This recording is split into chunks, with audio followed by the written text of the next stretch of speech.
Hello, welcome. We're on part 4 of the Speedpaint series, so I'll give the usual rundown. I'm doing a series of videos where I introduce each of the characters in my project Spectrum and show speed paints of me drawing their base sprites. Spectrum is a visual novel-styled YouTube series I'm working on that depicts the lives of 10 main characters. The original base concept for Spectrum was looking at characters with specific color themes and seeing what they got in common. What trends do I see? And using those similarities, I tried to create a character that reflected them while also still being unique and interesting. While the characters all have their own lives, they all interact with one another, and the story is about the chaotic things they get up to. This video is going to be all about Green, the fourth one in the lineup. Now, despite everything I said about looking at characters with certain color themes and finding trends, that pretty much doesn't apply to Green at all. You may or may not be aware, but characters with full green themes are rare. Similarly to yellow, green isn't a popular color, so finding characters with green hair is pretty tough. Also, because I have to complain about this, there's a weird concept that comes up in Idol series a lot. Even if a cast has a wide variety of hair colors, if a character's color is green, there's like a 90% chance their hair is brown. Why are we cowards? Why can't we give characters green hair? Why are green-haired characters so unpopular? It's so weird. But anyway, I basically had nothing to work with. There were not enough green-haired characters for me to find many trends, and the brown-haired ones were too different from each other. So I pretty much said fuck it and started from scratch. So here's Green. Based on the personality I had in mind for him, I decided something dark would be fitting. The brightest greens in this design are his shoes, his glasses, and his eyes. He's a very formal and straightforward person, and his clothes reflect the way he presents himself. It's proper. He's not exactly polite, but I'll get into that more later. His clothes are pretty fitted, but the material is a bit thin, so it's not hard to move around in. It does kind of show his odd posture a little more clearly because he tends to hold himself in a weird way. He's got a handful of chronic issues, so his posture is a little strange at times. He's just always trying to alleviate pain. I wanted his clothes to match his formal nature while also still being practical to move in for a chronically ill person. The one thing that's not totally practical is his hair being so long because he has trouble taking care of it, but White tends to help him with self-care when he needs the assistance, and White doesn't mind his hair being long. Green is genderqueer, so his way of presenting himself is very specific. He doesn't try to seem particularly masculine or feminine. That's not really important to him. He just wants to be comfortable with himself, which means wearing clothes that suit his personality and keeping his hair long. Green is a hummingbird, so eventually you'll see me draw his wings. He can't fly for long for health reasons. He's very prone to fainting, so he hardly ever does. He's very one with nature, so there are some references throughout his design. The buttons on his top are shaped like leaves, and the top button on the collar is a flower. He also has glasses which are kinda cat eye styled to resemble leaves. He can't see jack shit without them. His eyebrows are also shaped like leaves. You can't see it here, but his walker also has a leaf shape in it, and the entire thing is green, of course. His nails are painted a faint light green with light tips because it's just one of those things that makes him feel more comfortable with his appearance. The tips being an off-white are a reference to White, who I'll talk about more later. So let's get more into his personality. He's kind of awkward and isn't good at holding a conversation, and he always seems uncomfortable even if he's not. The best word I can come up with to describe him is stiff. He's really blunt and sort of comes off a bit rude at times, but that's not always his intention. He's a pretty serious person overall and hardly ever smiles, and things like jokes or sarcasm only make sense to him when he's the one saying it. He isn't good with implications. Things tend to go over his head unless it's direct. The only time he might catch on quicker is if the topic is inappropriate in some way. On that topic, let's talk about his views on romance and sexuality. Oh boy. Okay, so Green is very proper, as mentioned before, so things that he deems as obscene will offend him. The problem is that he is incredibly sensitive to romantic or sexual topics and deems anything related to it as offensive. He sees romance as something that is forbidden and not to be acted upon, and he gets very easily flustered and overwhelmed at the thought of it. He's not exactly sex repulsed, he just thinks it's wrong. He won't elaborate on why he's so against anything intimate, but the others just kind of accept it. The closest he'll get to romance is books, but even that makes him nervous. Aside from that, it can be hard to get a reaction out of him.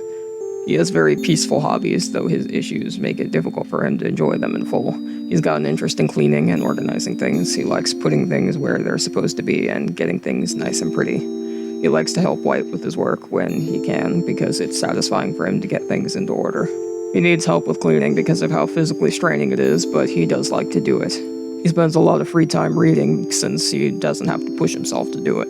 He also has 2 gardens that he tends to, one in the front yard and backyard. Most of his hobbies and pastimes are done at home because he doesn't always have the strength or energy to leave the house. He loves flowers and takes good care of them. Flowers are a very big hobby of his. He has a ton of information about flowers memorized down to the scent of them. He knows what kind of care different flowers needs, he knows the environments they grow best in, and he knows all their physical characteristics. He is very passionate about flowers and loves taking care of them. He is a little strange and sees flowers as sweet snacks, partially because he's a hummingbird, but even the others think it's weird he straight up eats them. He's just kind of a weird guy, but everyone is mostly used to it by now. As previously mentioned, Green is the one the others will help with work.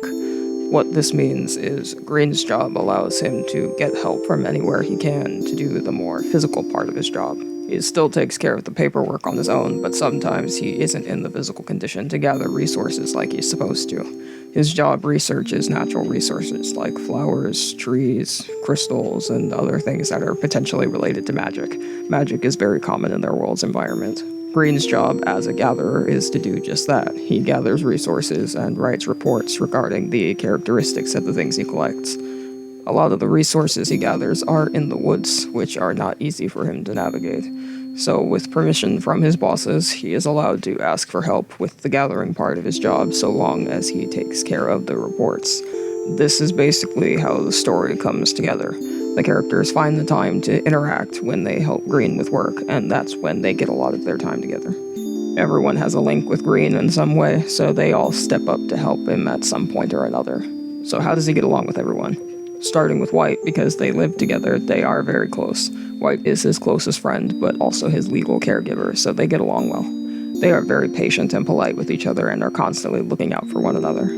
They love each other's company and do practically everything together when they can. Green is a bit protective of White and doesn't want anyone upsetting him or making him uncomfortable.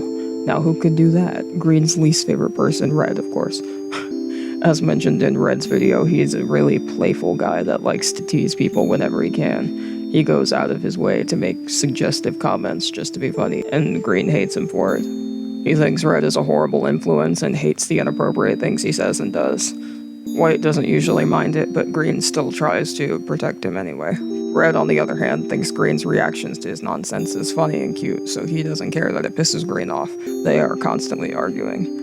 I briefly mentioned that he clashes with Yellow a bit too because of how airheaded and silly he is in comparison to Green being the total opposite. He gets along fairly well with Violet and spends a decent amount of time talking to him. They share an interest in flowers and bakeries, so they chat about it sometimes. They just have similar formal attitudes, so they mesh well together for the most part. Other than that, his relationships with everyone else is pretty neutral. He isn't super close to anyone besides White, and he's too himself to have legit conversations with anyone. The others aren't the greatest at conversing either, so it's not totally his fault. As for his background, he doesn't really talk about his upbringing much. It hardly ever comes up, but it's at least known that he was raised by his mom and dad. The only one who knows any details is White, who keeps that information private. How he was living on his own before moving in with White is unknown to everyone else. He just doesn't talk about it. And lastly, his character theme that you've been listening to the whole time. I wanted this theme to be slower than the others, something peaceful like background music for reading or something. There's not a whole lot going on in his theme because I didn't want it to be busy. He's a very straightforward person, and he doesn't come off as layered as he actually is. It's a very gentle and calm song to match his usual energy. It feels a little somber at times, but that's on purpose. Green isn't the happiest person, and he definitely has some things going on in his head. It reflects his personality well, I think. The extra instrument in his theme is a triangle. It's gentle and goes with the peaceful vibe. So yeah, here's his full sprite. I'll show a few others too. In total, he has 27 sprites, which isn't very many. He doesn't emote much in his face, so he doesn't have a lot, and a lot of his sprites look very similar. Hope you liked watching me put the sprite together while I rambled about him. He's a very interesting person. As expected, next on the list is Blue. If you choose to keep up with me, then I'll see you next time. Take care. Stay safe.